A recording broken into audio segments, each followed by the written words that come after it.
is Property Ladder, the series that shows you how to buy, renovate and sell houses.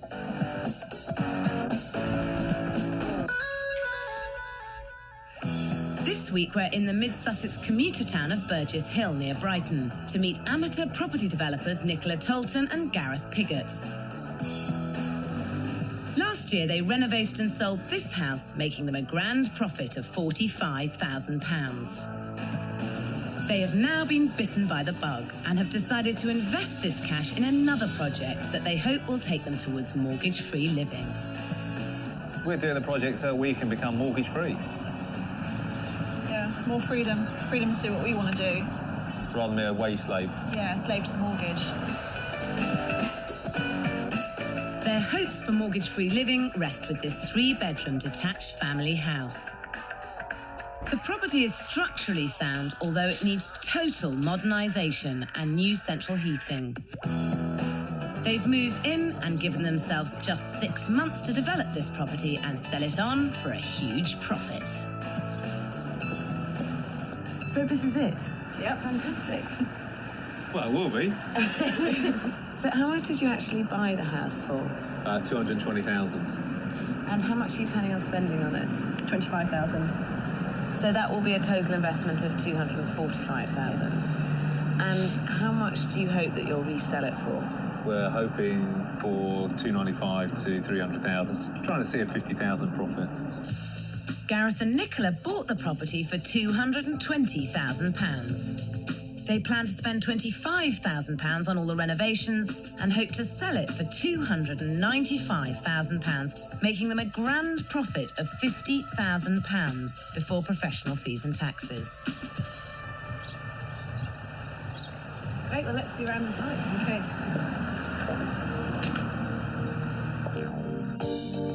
Upstairs, the layout is relatively simple. There's a small bathroom and a separate loo, which Gareth and Nicola plan to knock into one room. There are also 2 good-sized bedrooms and a small single, which only require redecoration. Downstairs, the layout is more problematic. A large garage dominates the front of the house. There's a small kitchen and study off the main hallway, and a living area at the back.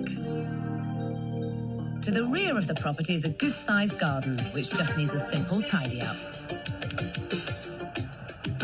The downstairs layout of this property is cramped and awkward.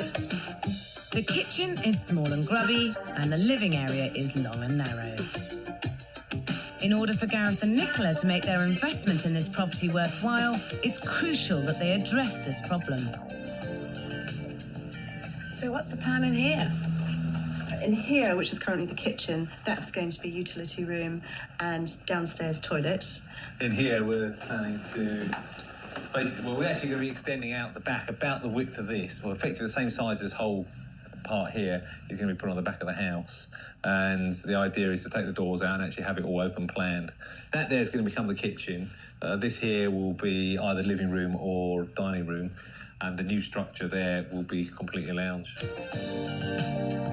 Gareth and Nicola plan to turn the old kitchen into a utility room and downstairs loo. They plan to relocate the kitchen into the current dining room and build a large extension out into the garden. Once they knock down the existing external wall, this will create a large open-plan living room. I think that their idea to have a utility room is good. And I also think that stealing land from the large garden and building an extension to create more living space will address the problem of the cramped and awkward layout.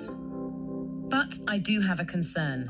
Gareth and Nicola plan to develop and market this property to a family, and I'm worried that the open plan arrangement may put off the family market.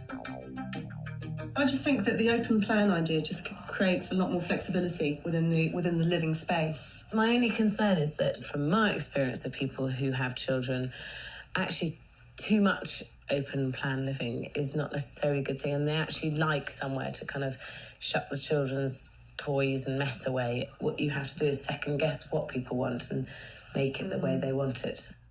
I just think you can create the same positive effects of having open plan living. If you put in a wall with doors just here, you then have the ability of dividing this room from this room, and this would effectively be a kitchen breakfast room that way, and this would be a sitting room this way, but with the ability to have the doors opening. So you'd have all the advantages of it being open plan, but with the ability to close it off and to have kind of grown-up space and children's space.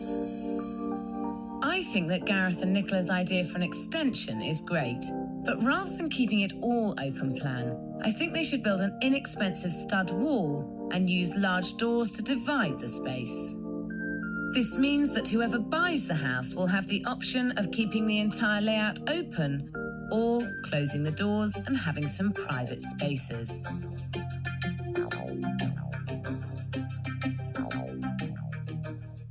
It's definitely something we hadn't considered, because we were quite set on the idea of having it as one vast area, and we've been planning the new heating system around having it as one vast area. Every house that's got children in it has stuff laying around every room anyway, so whether it's open plan or not, I don't think it's going to make a great deal of difference, and I think we favour open plan, don't we? It is something that you need, when you're doing your research with agents, run these things by them at the beginning, because agents know the area. They know what their market is, and they're the ones that have got to sell the house. The secret of successful property developing is to identify who your buyer is and renovate your property accordingly. Get this right and your development should sell quickly. Get it wrong and you could struggle to get the top price. In order to sell this property and get the best price, Gareth and Nicola must target their renovations towards as many types of buyers as possible. Burgess Hill is a small town within striking distance of the buzzing seaside town of Brighton. It's also an easy commute to London. This means there's a wide variety of buyers. These vary from professionals, families, to the retirement market. I think this house would be perfect for the family market because of the large back garden. But the location of the property is also key. One way to check this is to drive around the area and look for signs and amenities that your buyer will find attractive. Right here there's a park, which is just at the end of the street. There's lots of open spaces. There's several excellent schools, both primary and secondary schools. There's a big shopping centre here with a Waitrose and a big Tesco's, which again is reinforcing this idea that it is a family area. I could see a family wanting to move here. What a nice place to live. So remember, always target your development to your broadest market. The location of your property is a key factor, as it will help you to pinpoint your buyer. Renovate accordingly, as this will attract lots of interest in your property and help you to get the best price possible. Gareth and Nicola aim to sell their house to a family for £295,000. Looking around estate agents, I have to say this seems extremely optimistic, as similar modernised properties are on for at least 20 grand less. In this competitive market, if they want to have any chance of hitting their target price, they really must make their property as appealing as possible to as many types of buyers as possible, and that means not alienating the family market. So, have they listened to my concerns about keeping the open plan layout? I thought about it overnight. Kids being shut away and toys being shut away is really not. It's just not fashionable anymore. I think once we have the extension there, then it's a time to maybe have a look at something like that. But really, I think in my gut feeling is to go for open plan. I think it will look a lot better. I think the space is going to look brilliant, and if people don't like it, they don't buy the house. I think that is a definite maybe. Leaving that decision until later is fine, but there is one area they must be disciplined about, and that is their tight budget. They have split up their £25,000 budget as follows. They've allocated £15,000 for all building work, including work to the extension. £3,000 to install a new heating system, £5,000 for a new bathroom and kitchen, leaving just £2,000 for redecoration. However, there is no contingency money allocated if anything goes wrong, and no provision for professional fees, which are expensive at this end of the market. Jason, it's Gareth. Give us about This budget is tight, so to keep costs down, Gareth plans to juggle his day job and work on the house. 6 months is a realistic timescale to get a project of this size completed. However, Nicola and Gareth do not yet have planning permission for the back extension, which could delay and even jeopardise the entire project. They are so confident that their plans will work out that they have even given themselves another, more stressful deadline. Well, we're planning to get married in the summer, and we want to hold the reception in the garden. So that's really extra pressure. Yeah, I'm fairly convinced we can do it. The project starts with good old-fashioned destruction.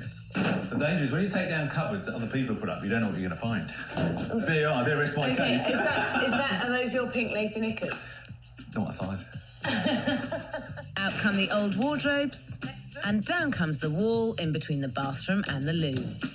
During all this work, Gareth is being interrupted with a constant stream of phone calls, as unexpectedly, his new business as a specialist insurance broker has really taken off. Like me isn't dust at the moment. I'm standing in a bathroom I've just ripped out. He's now left with less time to work on the development project. Added to that, Nikki's research is already proving that sticking to their £25,000 budget will be a real challenge. For instance, I already know that the kitchen is not going to cost £2,500. It's probably going to cost more, around £5,000. Another thing that we hadn't thought about is, of course, we do have to pay VAT, and everything is estimated when you get bills. For instance, they do it in the shop for you, and then it comes in, and you think, oh, this is fantastic, you're coming under budget, and then they go and add on VAT. Of course, you can't claim it back. We're down to middle of February, and we've already spent nearly £6,500. So we're trying to minimise our expenditure in other areas to kind of compensate for that. It's only a few weeks into the development, and already Gareth and Nicola have to change their plans in order to stick to budget and protect their profit.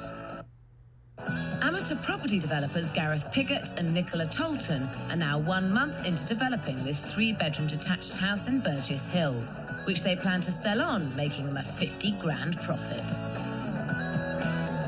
Although work is going well, the house is in chaos and morale is low. But my energy levels have dropped recently because I'm pregnant. I'm 3 months pregnant. So I think that probably has got something to do with the tiredness and the occasional irritability. Now that there is a baby on the way, Nicola and Gareth are pulling out all the stops to meet their deadlines. I don't know how Gareth does it because he works here as well. So he's in the garden, or he's doing something and he's answering the phone. He's working on the phone whilst he's renovating. Gareth had always planned to save on costs by juggling his day job with working on the property. But this is proving more difficult than expected. Business has taken off better than we expected. They rest my case. Exercise. Yeah, there's not enough hours in the day. So what we have done, we've actually changed our strategy ever so slightly in that we've engaged the services of a plasterer come jack-of-all-trades builder who is working for us for 75 quid a day, picking up stuff that I haven't got time to do. It's money well spent because it's bringing the stress levels down, and it's also speeded the job up and in some ways giving us a better finish, because where we may not have, for instance, replastered a wall, we would have just filled and done it ourselves. We've actually had a wall replastered, so it will give a much better effect, a much better finish. Gareth and Nicola's budget was calculated on the fact that Gareth was going to be doing a lot of the work himself. Paying for extra labour will keep the stress levels down, but this extra cost will also eat into their profit. But with all the extra help, work is progressing well. A new bathroom suite is being fitted, the upstairs bedrooms are being given a lick of paint, and new carpets laid. And Nikki is beginning to plan her summer wedding. We postponed it twice now, so this time hopefully we'll get it together to actually get married on the day that we choose. We're getting married at the registry office and then having a party here. And hopefully that everything will be beautiful. There is an awful lot of work still to do, but with wedding plans afoot, Nikki is thinking about what to do with the garden. This is always a good idea to do at the start of a project, as gardens do take time to mature. But as they have not allocated any money for it, I hope she doesn't get too carried away. When we first got here, there was a half-finished water feature, but I didn't think it really worked with the garden. Also, the sort of family that we'll be attracting, possibly will have young children. And I don't think water features in gardens are really, a good idea. Plus, it was just full of toads. Nikki is determined and is looking around her local garden centre for inspiration. What's that? Oh, that's perfect. It's not everybody's cup of tea, but no, I like it. But I really love the ironwork. Are they expensive? No, not hideously.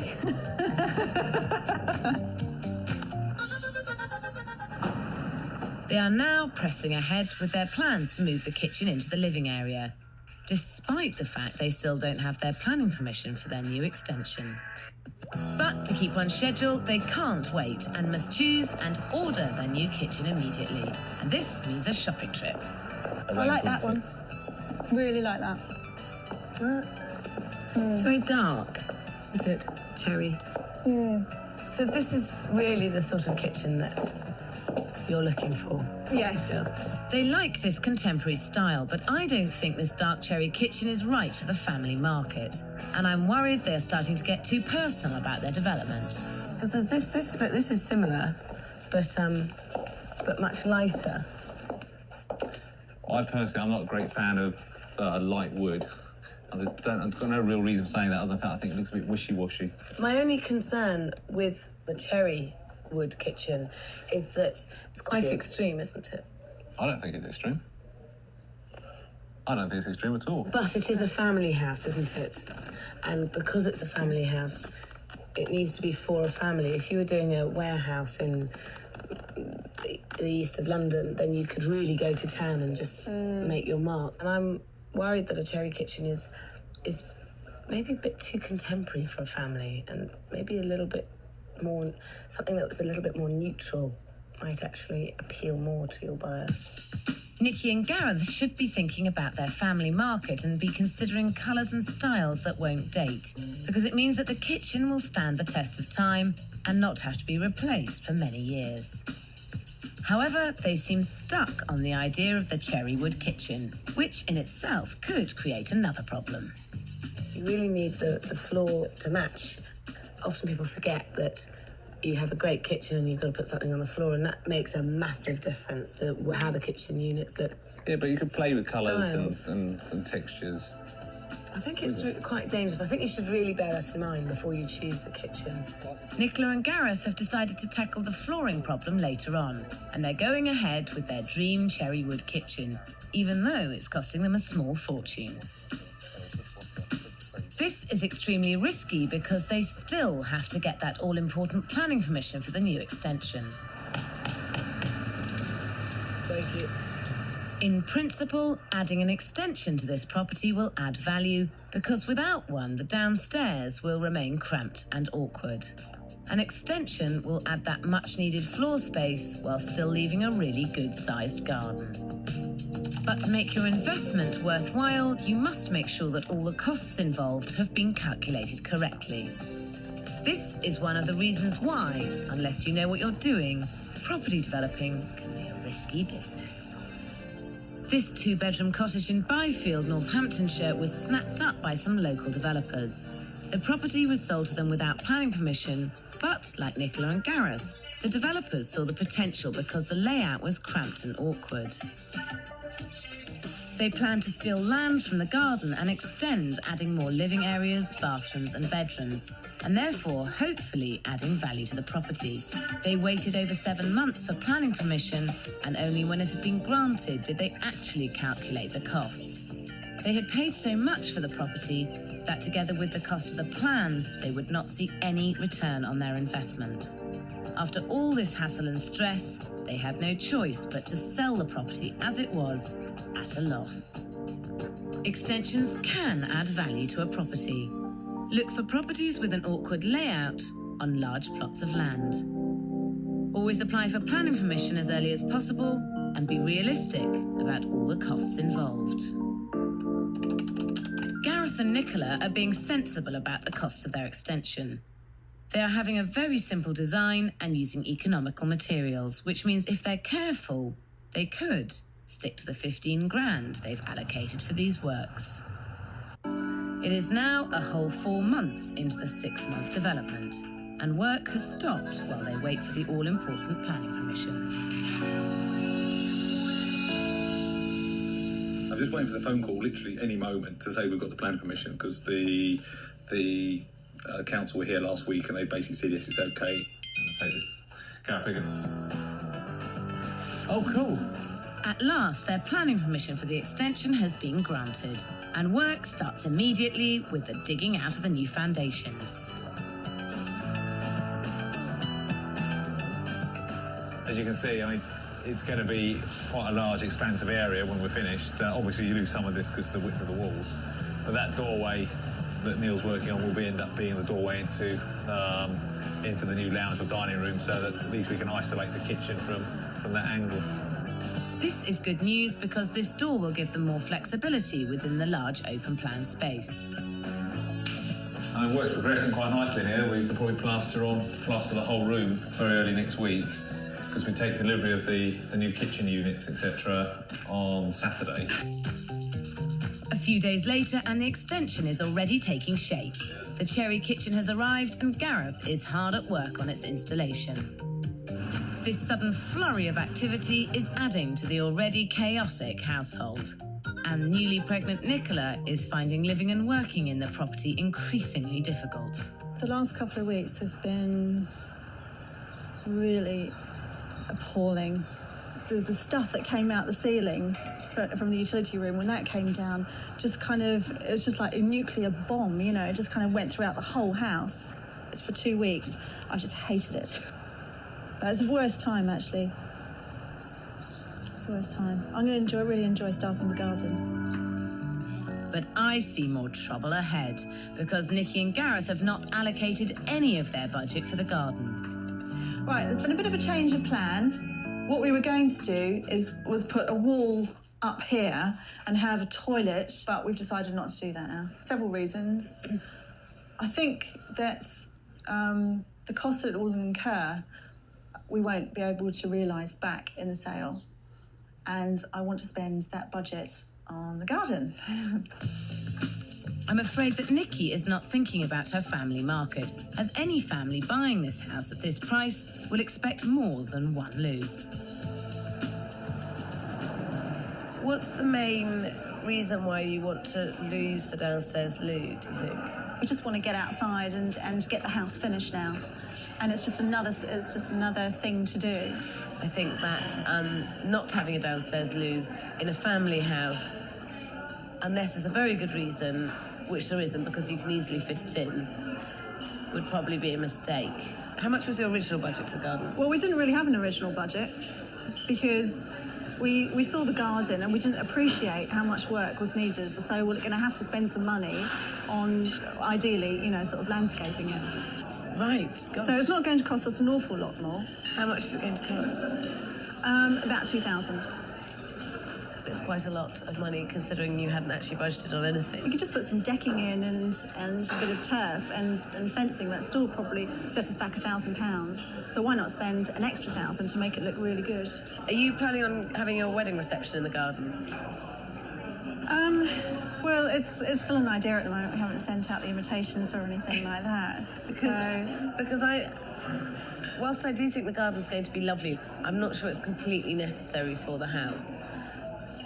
But I think you should see this as part of your wedding budget, and that you should do the downstairs. Wedding budget? Yeah. Wedding budget. It's instead I haven't got any money after doing this project. I'm really worried that Nikki is letting her wedding plans dictate the spending on this development. because she has now invited a landscape designer around to the property to discuss her plans.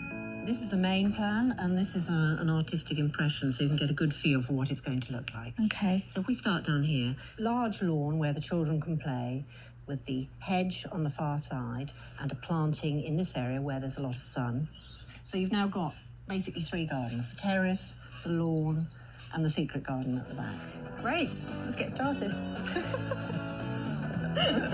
Without any regard for cost, they are going ahead with their extravagant designs for the garden. And how much is that going to be costing you? Don't know, we're going to... If Gareth and Nicola want to reach their goal of mortgage-free living, they must start treating their development as a business. And this means putting aside their personal preferences and sticking to their budget. It's now May, and Gareth and Nicola are 4.5 months into their 6-month development. Welcome to the House of Hell. Mess everywhere. Hello. The shell of the extension has been built and the new kitchen has been fitted, which means that despite his hectic workload, Gareth has successfully kept the project on schedule. However, the same cannot be said for their budget, which is becoming a very sensitive subject. How is your budget doing at the moment? Is it sort of Okay. We reckon on our original budget we're probably going to go about £5,000 over. So you were going to spend 25? Yeah, we reckon we're probably going to go nearer 30. 30. We have £5,000 is bearable. I think it's acceptable, and it's probably not unusual. We needed to get some help in, and that's cost us a bit more. Well, the building works are going to cost us a bit more, I think. Yeah, a little bit, but not massively. Nicola and Gareth are well into their development, but they are already predicting a £5,000 overspend. With this budget increase, it's even more crucial that they get the top price for their property, and I'm worried that they risk alienating the family market by keeping the layout open plan. Even with the kitchen now in, dividing the space would be simple and would make the area more appealing to families. With the extension now built, I'm hoping that they will be able to visualise the space a bit more easily.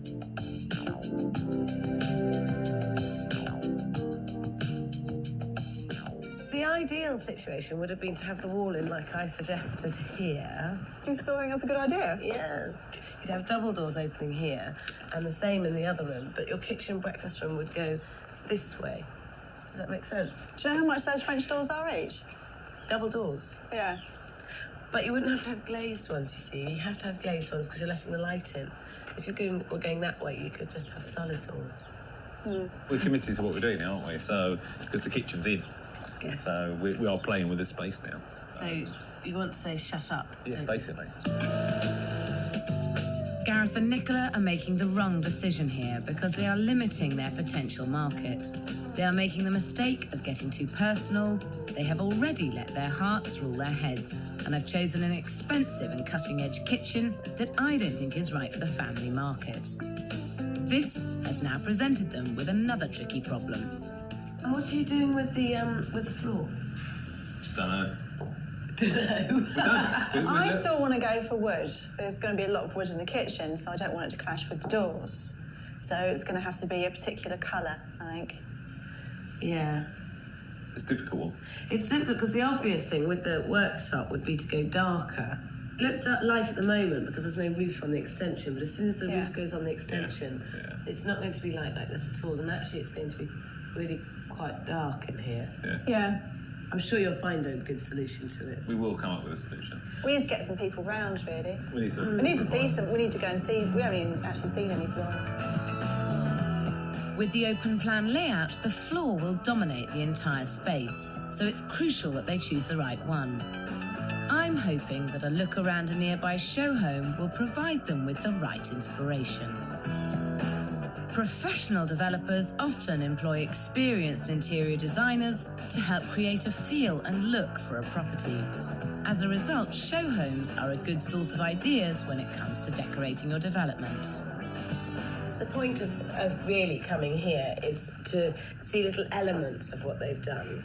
So they've used the same floor throughout here.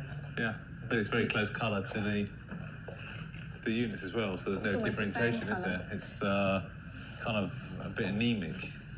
Do you think? Yeah, it blends. It just, I think it's too much of the same. That's my initial view. It's a bit anemic. So you think you're not a fan? So I think you either want to have the same colour, which they've done, or a different colour, but you don't want it sort of just a bit clashing colour. No, you don't want it clashing, but you don't want it as... That's a bit wishy-washy, isn't it? When choosing a floor, I would advise you to go with exactly the same colour as your units or something contrasting. Otherwise, you risk making a costly mistake. Making the right choices in your decor is always difficult. Your aim is to use elements that work together to increase your property's appeal. I would always suggest playing it safe by keeping the decor neutral, as this will provide each potential buyer with a blank canvas with which they can impose their own colour scheme. A clever trick to avoid making costly mistakes is to get together all your ideas and create a collage of materials, colours, fabrics and different textures in the form of a mood board. Once all these ideas are together in one place, it's easy to spot what does and what doesn't work. So remember, only use elements that complement each other. Create a mood board of ideas to help you visualise the end result. And always keep colours light and neutral in order to appeal to the broadest market. It's now 5 months into the development and work is progressing well. The extension has been finished and the new floor is being laid.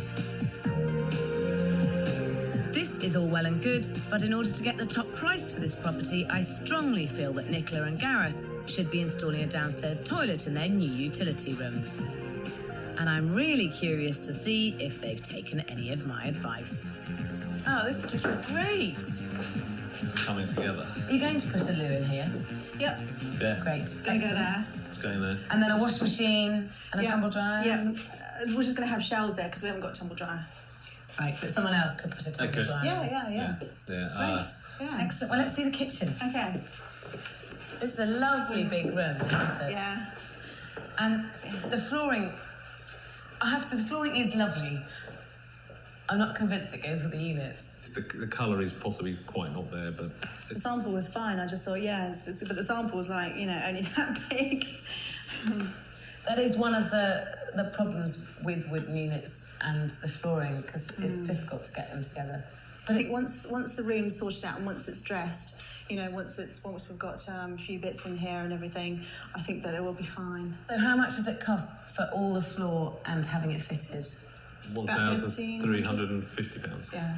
£1,350 for this room. And the utility room. Nicola and Gareth have gone way over budget laying the flooring for the kitchen and dining areas, and they still have to find money to carpet the rest of the extension. They must start clawing back some of their costs. They could still save money in the garden. So what have you decided to do with the garden? Well, you've seen the plan, haven't you? Mm. We're going to stick with the plan. And how much is that going to be costing you? Probably just over £2,000. How far are you over budget so far anyway, though? I think that we're probably going to spend 33,000. Well, you originally said you were going to spend 25,000. Well, how is budget defined? Is budget defined by the amount of money that you have to spend, or is it defined on what actually things cost? Well, there is a discrepancy between what the money that we had to spend initially and what realistically things actually cost. I mean, the extension was more money, the kitchen's more money, the bathroom was more money. Well, in answer to your question, budget is the amount that you can spend on the property to give yourself the profit that you need to make it a worthwhile deal. Yeah. Developing is about buying a house, working out how much you can spend on it to do the work that you need to do to make the profit you need to make. Renovating any property is a time-consuming and expensive journey. However, in order for Nicola and Gareth to make their profit, they must stay emotionally detached and remember that this development is a business, not their home.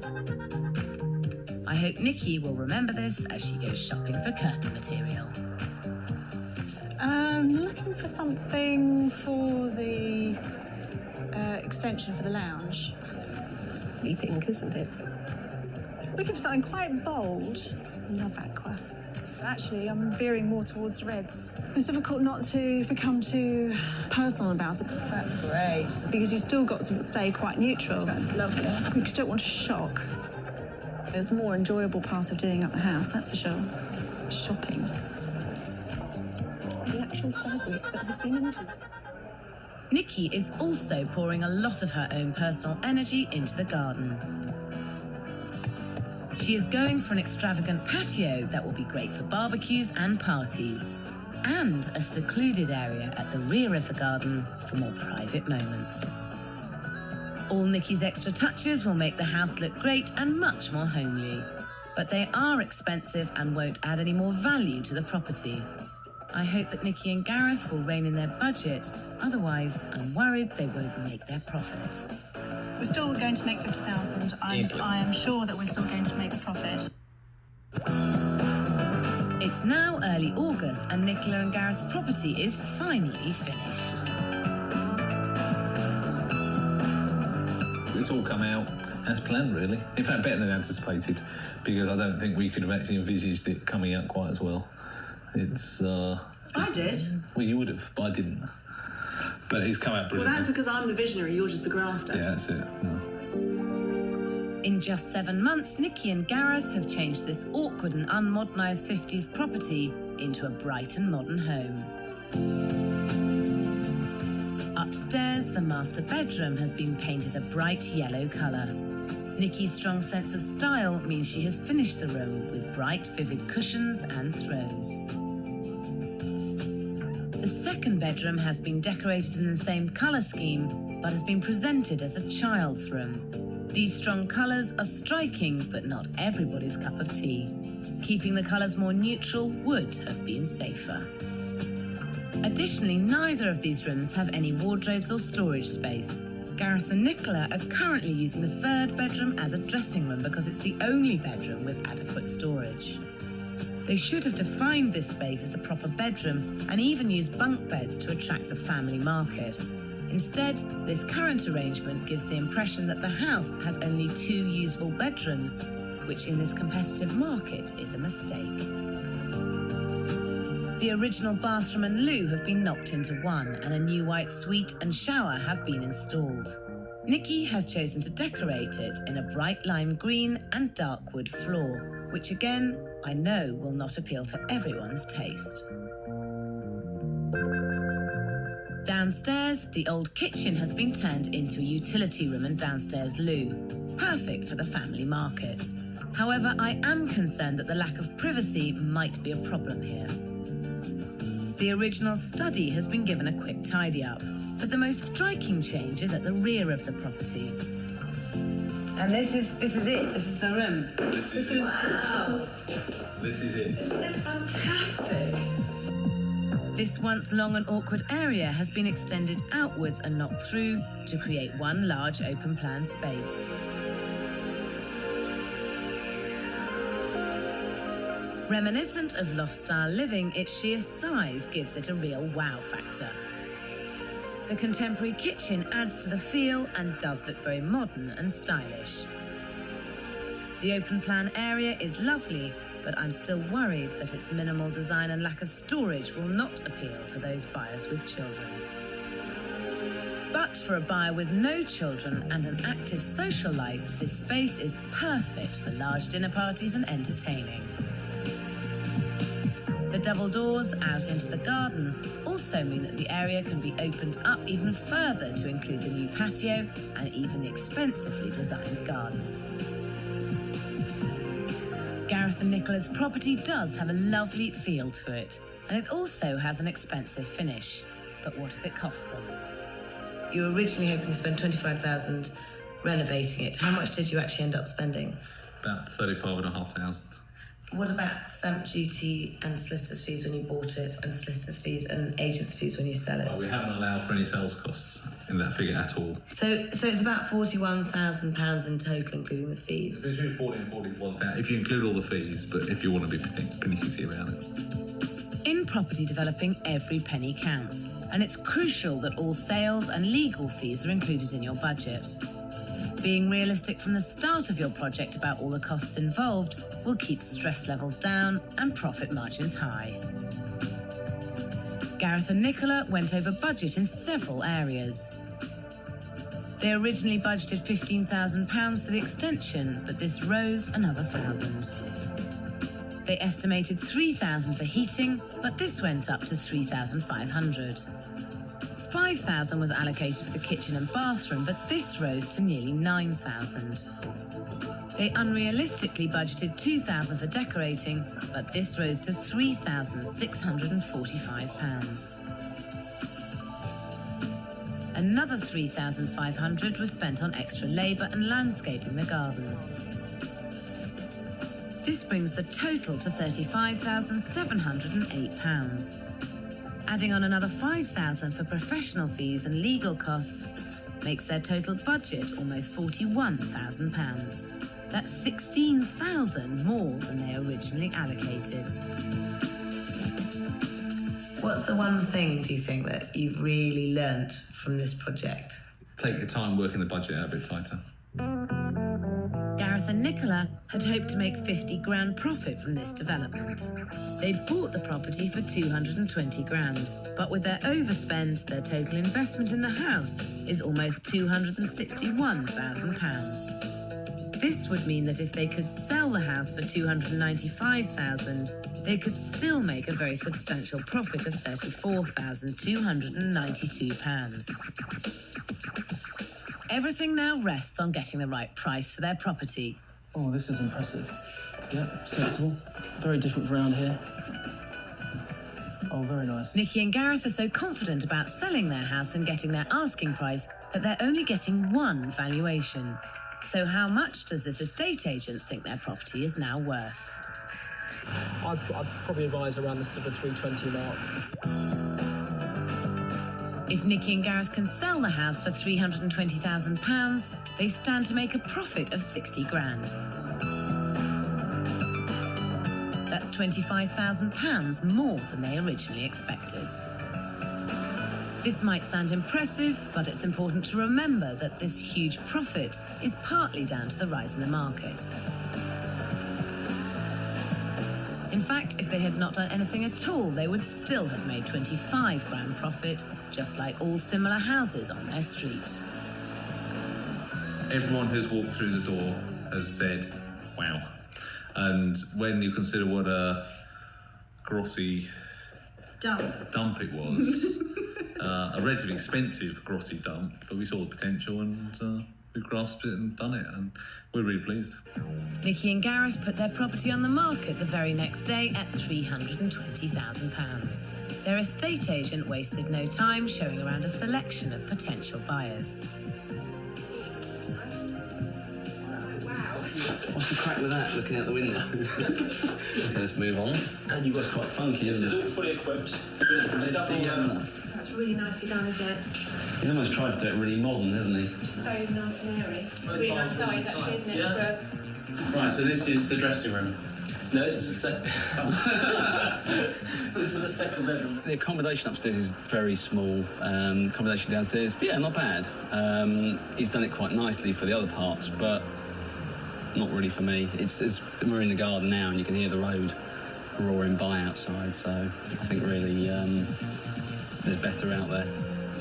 In fact, you've come at the right time of day, because that's why they put the sort of like secret garden at the end. Yeah. I thought it was really nice, really liked it. Yeah, because exactly what we're looking for, really. probably will put an offer in, but not at the asking price, probably put 310. Maybe a bit lower. Really? Yeah. Don't want to go in too high, do we? Yeah, we will be putting an offer in. Nicola and Gareth did get lots of interest and even some low offers. But just 10 days after the house went on the market, they hit the jackpot and received an offer of the full asking price. Well, the house has been on the market about a week and a bit, and the folks came round with the agent on the Saturday afternoon when we weren't here, and then they came back that evening to have another look. And we talked them to death. And we talked to death. We explained where everything was, how it had been done, etc. And talked about our favourite subjects. Talked about the house. Then they left, and then literally 5 minutes later they knocked on the door and said they're going to go and see the agent in the morning and put an offer in. And for the full asking price, which was staggering, and they want basically want all the downstairs furniture. They want the look. They really like the look. Well, they haven't got any kids, have they? They've got grown-up kids. They've got grown-up kids. So, whereas we anticipated young pitter-patter of feet running around destroying the place, that's not going to happen. This is fantastic news.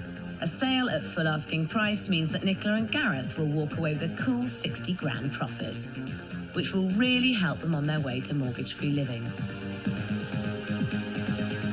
With the house sold almost immediately, Nikki and Gareth are keen to move on and have decided to put their wedding on hold while they sort out their new living arrangements.